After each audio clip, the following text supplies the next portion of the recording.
Howdy folks, my name is Richie Procopio for Massively.com, and today I'm going to be showing you the Neverwinter beta. Specifically, we're going to be going over the character creation screens. Now this game is in development by Cryptic Studios and being published by Perfect World Entertainment.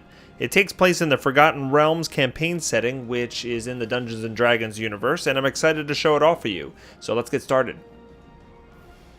Okay, what I'm going to do first is just show you each of the races. I'm going to show you male and female versions so you get an idea what they look like. And I'm also going to highlight the tooltips for all of the racial abilities so that you can read them. Most of them come with some sort of stat increase that you can select when you're actually rolling your stats. And they also have a couple other abilities here and there. So here we are on the Elves. Take a look at what the Elf male and female looks like.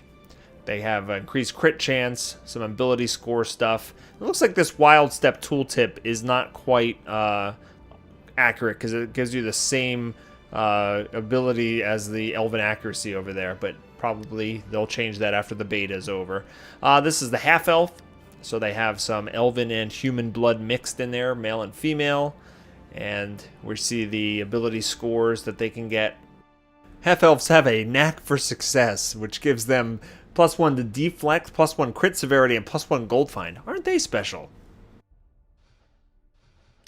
Alright, let's go over to the Stout Dwarves, the male and the female Dwarves. I like the names of their abilities here. Stand Your Ground and Cast Iron Stomach. So they seem to make good Guardian fighters here. They've got the right stats for it. They take less damage from damage over time abilities. Okay, we've got the diminutive halflings here, male and female. Now, halflings, of course, would make great trickster rogues. They've got nimble reaction, which allows them to deflect incoming attacks. They've got natural high dexterity. And they are bold, which increases their resistance to crowd control effects. I love that the icon is a pipe for these. Look, if you look at the humans, they have a crown. The elves have a leaf. But the halflings have a pipe. So then we've got Tiefling. Okay, Tiefling have an infernal bloodline attached to them, so they're a little bit demonic, but that's kind of cool. And they have Blood Hunt. They take additional damage. They do additional damage versus people with low health. There's their stat increases, and they have a 10% chance to lower the power of attacker by 5% for 5 seconds. Now over here we have a coming soon race. This is likely to be the Dark Elves, which is for those who want to shell out $200 for one of the founder packs. But we'll see what that is later. Alright, let's take a look at the classes that we can play. We have the Trickster Rogue here, and I will mouse over the tooltips down here so you can read their abilities. There are 5 character classes in total at this moment. 3 of them are available in the beta that I'll go over. The 2 classes that we are not able to preview right now are the Control Wizard and the Great Weapon Fighter. Alright, so we're just getting a preview of the Trickster Rogue's abilities down at the bottom here. These are just a sample of the powers. You obviously get more than just these. Alright, let's move on over to the Devoted Cleric. Okay, it's a healer. Alright, we have Astral Change, a Healing Word spell. You can see on the top right it says Encounter. That's an encounter skill. And then over here for Flame Strike, we actually have a, this is a daily ability. So that basically just tells you how long the cooldowns are for them. Some abilities you can spam over and over again, and some of them have longer cooldowns. And last up here is the Guardian Fighter. So they have the Guardian Fighter in this beta test, and there's also a Great Weapon Fighter, which I mentioned earlier. So they're just kind of like, one is more defensive and the other is more offensive, using huge two-handed weapons. So here's the abilities. They have a block, and Force Threat is kind of like an AoE taunt. Fighter's Recovery is getting some health back. And then Dungeoneering. Alright, let's just make a character. We'll make a human character here, and we'll just continue to take a look at what that looks like. I have to admit, when I first saw this stat screen, I got a little excited that you could re-roll your scores. But it turns out they have a limited number of rerolls. You'll see it just basically oscillates between 2 different stat distributions. So it's it's not random. You can also choose where you want to spend your racial ability score bonuses. So you can see here, as a human, I can put +2 points into any one of the stats and kind of craft what my starting stats will be. Some of the other classes actually will have a little bit more of score options that you can choose, but this one is kind of constrained. All right, and then we get to the appearance. They give you some presets so that you can kind of start with a specific look, and then you can click this customize button on the bottom and actually modify things quite a bit. There's a lot of options for, you know, picking how your character will look. We'll go through some basics here. All right, well, you can see there's different hairstyles here. Okay, but if we actually click up here, we can actually change the head shape. You can see there's a lot of options, and they actually name them all, which is quite amusing. So you can have natural, wide, full, apart on the eyes. So this is just, you know, we'll zoom in so you can get a better look. So it just changes like the facial structure a little bit here. I like that guy, the snarl with the gross teeth and underbite. All right, we're just gonna, what should we pick here? Pick Mr. Chiseled. All right, so then we have hair options. Okay, you can change the color down here. Okay, nothing too fancy in terms of the colors.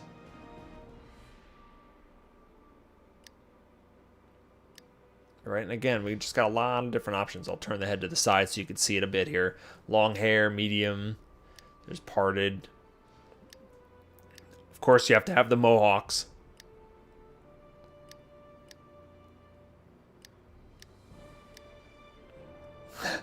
We've got the Jean-Baptiste Emmanuel Zurg from Fifth Element look there.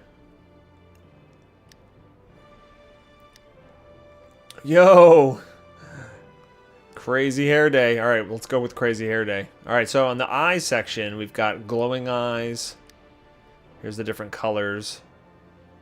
See, the colors don't really change the eyes all that much. Just kind of disappointing. Like, you can't even tell that those are green eyes when I have natural. You can make them blind in one eye or blind in both eyes, which is interesting, or hurt. So it kind of gives you a bloodshot eye. So very, very specific impediments you can give your character here.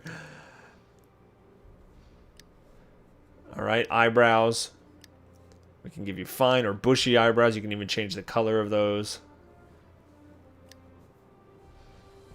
Wow, this guy does not look good at all. He's kind of ugly. Different facial hairs.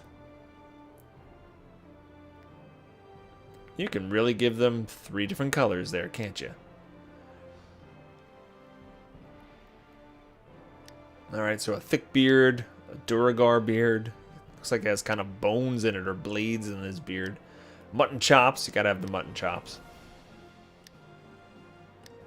The sailor. And then the Tom Selleck.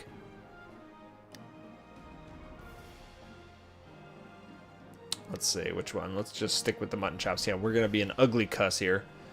All right, complexion. What? Devil. The devil complexion. Wow. Dude needs some moisturizer. All right, middle-aged. Worn, weathered, rough. And then old. I actually really like that you have an option for the complexion to be very old. You know, a lot of games you can't really choose to be an older character, and it's kind of interesting that you have that feature with this. All right, they have the range of different skin tones that you can choose. You cannot choose horns for male members of this race. Those are for the Tieflings. Lots of different tattoo options. All right, you can get the idea. There's just a bunch.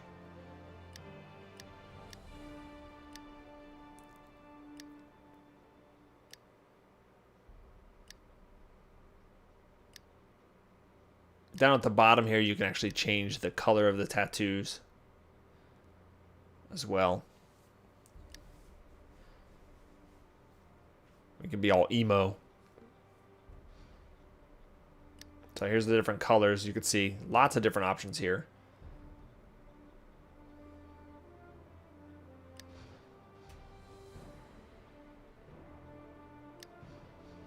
Alright, let's look at the scars.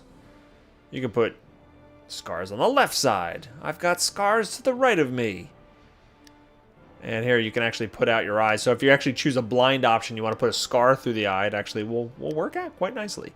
Now, here's just where it gets insane. These are the facial sliders, all right? You could just, you can go nuts with, you know, doing the head bigger and just like, look at all these options. Nose, nostril size, mouth height, jaw width, cheek size. I mean, it's just, the list goes on and on. You can choose a body shape. You can hide your armor. All right, they have the default, and then a heavier look, and then a slimmer build. And then after you choose that, you can go to this body scaling, and again, you got all these sliders for your body. So there's a lot of customization. You can, you know, there is a danger with all of these sliders that you can make some goofy looking characters. Not that I would have ever done anything like that, of course.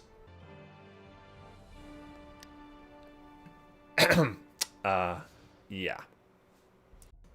Once you have finished personalizing your character to your heart's content, you come over to this screen where you actually get to set up the background story for your character. Now, this is all for fun. This is all for flavor. It doesn't have an impact on the gameplay, but you can select where your character comes from, which city, you know, which section of the world. There's also a deity affiliation that you can go through that we'll check out in a minute. But you can see down here there is a drop down that once you choose where you come from, you can actually choose your background story. So do you want to be a noble or an immigrant, for example? And those selections change based on what section of the world you've selected. Over here they give you a selection for your deity. You can choose a number of different options from the Forgotten Realms setting, and you can click each one of these to find out some more background information about your choices. And finally, you get to a summary page where you get to review all of your choices before you name your character and move on into the world. You can also hit this random button and become Tom Chandler, or Eric Windsailor, or Chris Droverson. Well, there you have it, character creation in Neverwinter. I hope you enjoyed this video, and once again, my name is Richard Procopio for Massively.com. Take care.